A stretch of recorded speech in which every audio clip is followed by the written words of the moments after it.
আমার বিয়ের পর দিন সকালে একটা অদ্ভুত ব্যাপার ঘটলো। আমার শাশুড়ি মা কোনো কিছু নিয়ে রাগ করে তার বাবার বাড়ি চলে গেলেন। আমার শ্বশুর এই নিয়ে খুব কথা শোনালো তাকে। রাগ অবশ্য আমারও হয়েছিল খানিকটা। বউ ভাতের অনুষ্ঠানে ছেলের মা বাড়িতে নেই, বিষয়টা কেমন না। পরে অবশ্য মা ফিরে এসেছিল। দুপুরের আগেই হাতের ব্যাগটা শক্ত করে খামচে ধরে মা আবারও এই বাড়ির চৌকাঠে এসে দাঁড়িয়েছিলেন। আমি সেদিন ফেল ফেল করে তার দুই চোখ দেখলাম। এ তো ফ্যাকাশে কেন, মানুষের চোখ হতে পারে। মা আসতেই বাবা বললেন, এই নীলু, রান্নাঘরে যাও তো, গিয়ে দেখো সব হলো নাকি। মা রোবটের মতো হেঁটে রান্নাঘরে চলে গেলেন। আমার মন চাইলো জিজ্ঞেস করতে, মা আপনার কি মন খারাপ? পরে অবশ্য আর জিজ্ঞেস করা হয়নি। আমি নতুন বউ, পারিবারিকভাবেই আসিফের সাথে আমার বিয়ে হয়েছে। বিয়ের পরেই সব কিছুতে এত আগ্রহ দেখানো আমার সমীচীন মনে হয়নি। আসিফের পোস্টিং দিল যশোরে, আমরা থাকতাম রাজশাহী। বিশাল দূরত্ব, যাওয়া আসাতেই অনেকটা সময় লেগে যেত। বিয়ের পর সপ্তাহখানেকের মতো আমরা রাজশাহী ছিলাম, তারপরেই দুজন চলে এলাম যশোরে। 2 রুমের একটি ছোট্ট বাসায়। বাসাটা আসিফে বিয়ের 1 মাস আগে ঠিক করেছিল। আমাদের সংসার ভালোই যাচ্ছিল।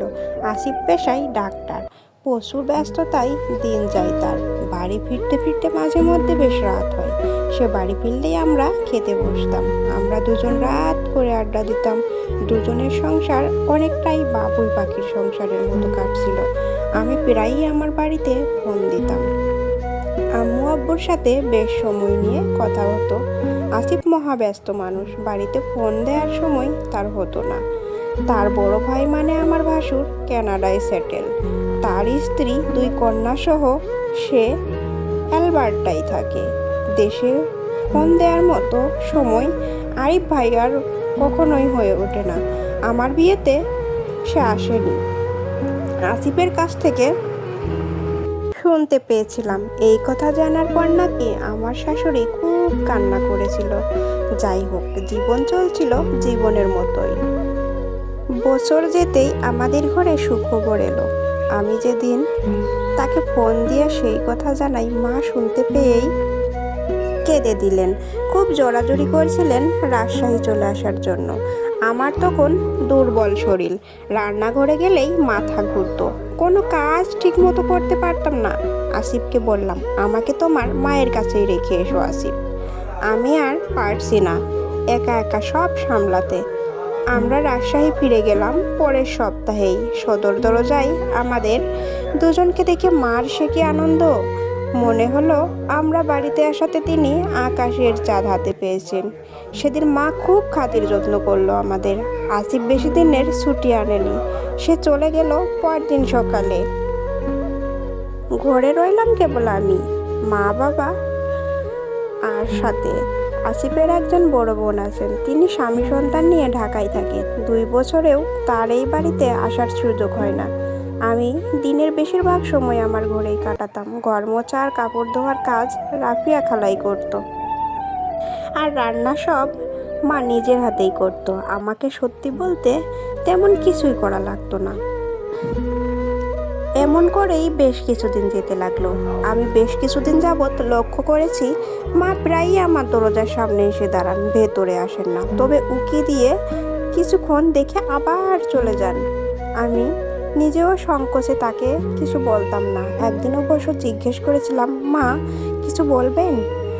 অমনি মা ঘরে চলে এলো। প্রথমে কিছুটা ইতস্ত করেছিল, শেষে সমস্ত জড়তা দূরে ঠেলে বলল, স্বামী তুমি কি অবসর আমার সাথে একটু কথা বলবে?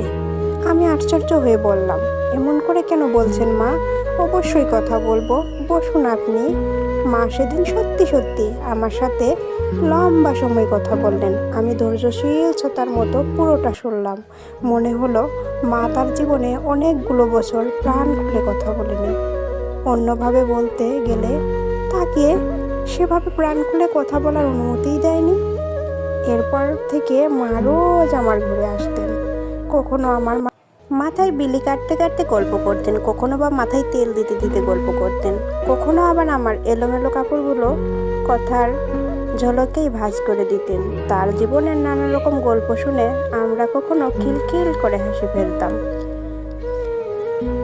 মাকে দেখতাম প্রায়ই অন্যমনস্ক হয়ে কিছু ভাবতো। পরে ধীরে ধীরে বুঝেছিলাম মা তার সন্তানদের মিস করতো, তাদের কথা তার খুব মনে পড়তো।